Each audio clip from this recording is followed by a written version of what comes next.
Nifty ফিফটির একটা অন্যতম company যার নাম হচ্ছে রিলায়েন্স ইন্ডাস্ট্রিজ লিমিটেড।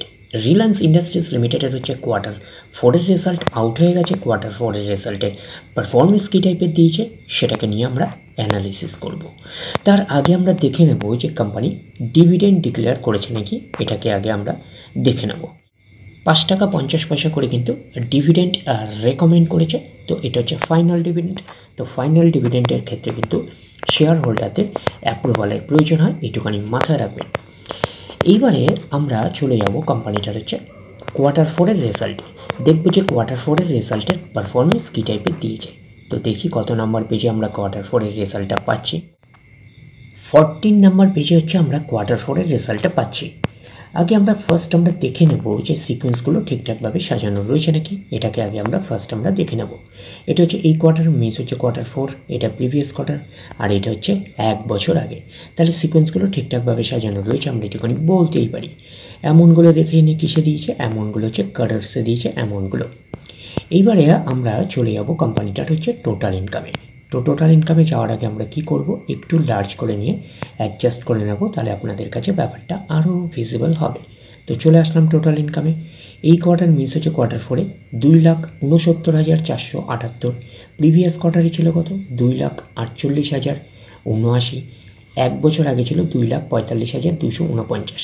তাহলে 1 বছর আগের 2,45,249টা এখন কত হয়ে গেছে, 2,69,478।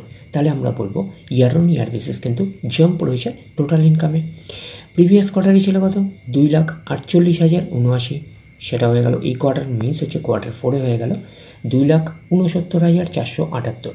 তাহলে আমরা বলবো কোয়ার্টার অন কোয়ার্টার বেসিসেও কিন্তু জাম্প রয়েছে টোটাল ইনকামে। তো ন্যাচারাল ব্যাপার, আমরা জানি যে ইনকাম করতে গেলে কোম্পানিকে এক্সপেন্সেস করতেই হবে। তো এখন দেখার বিষয় কোম্পানিটা ইনকাম করতে গিয়ে কতটা এক্সপেন্সেস করেছে। তো আমরা চলে আসলাম টোটাল এক্সপেন্সেসে। এই কোয়ার্টার মিস হচ্ছে কোয়ার্টার ফোরে 2,40,375। প্রিভিয়াস কোয়ার্টারে ছিল 2,19,434। 1 বছর আগে ছিল 2,17,529। তাহলে 1 বছর আগে 2,17,529টা এখন কত হয়ে গেছে, 2,40,375। তাহলে আমরা বলবো ইয়ার অন ইয়ার বেসিস কিন্তু জাম্প রয়েছে টোটাল এক্সপেন্সেসে। প্রিভিয়াস কোয়ার্টারে ছিল কত, 2,19,436, সেটা হয়ে গেল এই কোয়ার্টার মিস হচ্ছে কোয়ার্টার ফোরে হয়ে গেল 2,40,375। তাহলে আমরা বলবো কোয়ার্টার অন কোয়ার্টার বেসিসে কিন্তু জাম্প রয়েছে টোটাল এক্সপেন্সেসে। তো এইবারে আমরা বের করবো কি, এইবারে আমরা বের করবো হচ্ছে অপারেটিং প্রফিট। কী করে বের করব, টোটাল ইনকাম থেকে টোটাল এক্সপেন্সেস আমরা বাদ দেবো। বাদ দিলে যেটা পড়ে থাকবে সেটা হচ্ছে অপারেটিং প্রফিট। টোটাল ইনকাম পেয়ে গেছি, টোটাল এক্সপেন্সেস পেয়ে গেছি, টোটাল ইনকাম থেকে টোটাল এক্সপেন্সেস বাদ দিলে পড়ে থাকছে অপারেটিং প্রফিট। অর্থাৎ আপনারা বলতে পারেন প্রফিট বিফোর ট্যাক্স, এটাকে আমরা অপারেটিং প্রফিট বলতে পারি। এই কোয়ার্টার মিস হচ্ছে কোয়ার্টার ফোরে 29,103। প্রিভিয়াস কোয়ার্টারে ছিল 28,643। 1 বছর আগে ছিল 27,720। তাহলে 1 বছর আগে 27,720টা এখন কত হয়ে গেছে, 29,103। তাহলে আমরা বলবো ইয়ার অন ইয়ার বেসিস কিন্তু জাম্প রয়েছে অপারেটিং প্রফিটে। প্রিভিয়াস কোয়ার্টারে ছিল কত, 28,643, সেটা হয়ে গেল এই কোয়ার্টার মিস হচ্ছে কোয়ার্টার ফোরে হয়ে গেল কত, 29,103। তাহলে আমরা বলবো কোয়ার্টার অন কোয়ার্টার বেসিসে কিন্তু জাম্প রয়েছে অপারেটিং প্রফিটে। তো অপারেটিং প্রফিটটাই নিশ্চয়ই কোম্পানির মেন প্রফিট নয়। তারপরে কি করতে হবে, তারপরে বিভিন্ন অ্যাডজাস্টমেন্ট থাকলে সেগুলো প্লাস মাইনাস হবে। গভর্নমেন্টকে ট্যাক্স পে করতে হবে।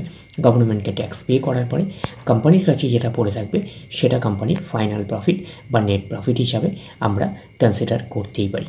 তাহলে আমরা পাচ্ছি প্রফিট আফটার ট্যাক্স, এটাকেই আমরা নেট প্রফিট বলতে পারি, এটাকেই আমরা ফাইনাল প্রফিট বলতে পারি। এই কোয়ার্টার মিস হচ্ছে কোয়ার্টার ফোরে 22,434। প্রিভিয়াস কোয়ার্টারে ছিল 21,804। 1 বছর আগে ছিল 21,143। তাহলে 1 বছর আগের 21,143টা এখন কত হয়ে গেছে, 22,434। তাহলে আমরা বলবো ইয়ার অন ইয়ার বেসিস কিন্তু জাম্প রয়েছে নেট প্রফিটে। প্রিভিয়াস কোয়ার্টারে ছিল কত, 21,804, সেটা হয়ে গেল এই কোয়ার্টার মিস হচ্ছে কোয়ার্টার ফোরে হয়ে গেল 22,434। তাহলে আমরা বলবো কোয়ার্টার অন কোয়ার্টার বেসিসে কিন্তু জাম্প রয়েছে নেট প্রফিটে। এইবারে আমরা চলে যাব কোম্পানিটার হচ্ছে ইপিএসে, অর্থাৎ আর্নিং পার শেয়ারে। দেখবো যে ইপিএসের অবস্থান কীরকম রয়েছে। তো আমরা চলে আসলাম ইপিএসে, অর্থাৎ আর্নিং পার শেয়ারে। এই কোয়ার্টার মিস হচ্ছে কোয়ার্টার 4-এ 14.34, প্রিভিয়াস কোয়ার্টারে ছিল 13.70, এক বছর আগে ছিল 14.00, এক বছর আগের 14.00টা এখন কত হয়ে গেছে 14.35, 14.34। তাহলে আমরা বলবো ইয়ার অন ইয়ার বেসিস কিন্তু জাম্প রয়েছে ইপিএসে অর্থাৎ আর্নিং পার শেয়ারে। প্রিভিয়াস কোয়ার্টারে ছিল কত 13.70, সেটা হয়ে গেল এই কোয়ার্টার মিস হচ্ছে কোয়ার্টার 4-এ হয়ে গেল 14.34। তাহলে আমরা বলবো কোয়ার্টার অন কোয়ার্টার বেসিসে কিন্তু জাম্প রয়েছে ইপিএসে অর্থাৎ আর্নিং পার শেয়ারে। তো ন্যাচারাল ব্যাপার আমরা জানি যে নেট প্রফিটের রিফ্লেকশনটা ইপিএসে পাই, তো নেট প্রফিটের রিফ্লেকশনটা আমরা ইপিএসে পেয়েছি। তো ওভারঅল কনক্লুশন হিসাবে আমরা নেট প্রফিটে কী পেয়েছিলাম, ওভারঅল কনক্লুশন হিসাবে আমরা নেট প্রফিটে পেয়েছিলাম year on year basis jump রয়েছে এবং কোয়ার্টার অন কোয়ার্টার বেসিসও কিন্তু জাম্প রয়েছে নেট প্রফিটে আমরা বলতে পারি।